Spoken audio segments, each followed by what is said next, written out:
powerful. That is what our democracy exists to achieve.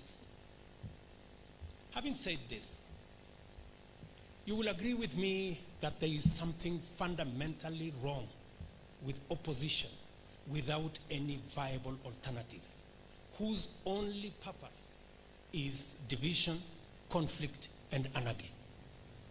There is something wrong with litigation sponsored by hostage-taking vested interests with the sole aim to delay, derail, and sabotage the delivery of public programs and defeat public interest. Time and time again, Kenyans have clearly and manifestly demonstrated their devotion to pursuing opportunities for progress by voting for progressive policies, as they did in the last election. Kenyans are ready to propel their nation forward to greatness. What has held them back is a leadership invested in the status quo, which excludes the majority to benefit only a few.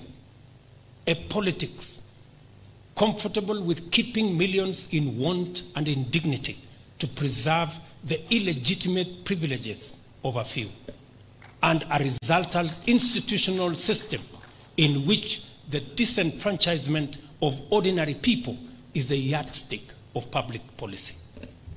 This should and must change. A new paradigm,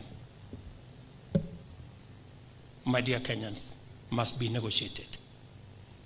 There is an inevitable clash of ideologies at the moment that go beyond a mere conflict over choices. It extends to a disagreement between us as to who between the few who wield power in the executive, legislature, and in the judiciary, and everyone else without distinction, who are the legitimate targets and beneficiaries of public policy. We are at the moment of reflection that calls us to revisit the first principles of our civil and political understanding, reevaluate the terms of our social contract, and place Kenyans, the ones we sometimes call ordinary, at the center of all national discourse. As we do this, we must appreciate one indisputable fact. Freedom is our lifeblood and identity. We are a society defined by opportunity, founded on free enterprise and democracy, where competition and merit are underpinned by compassion, inclusivity, and a strong sense of collective interest.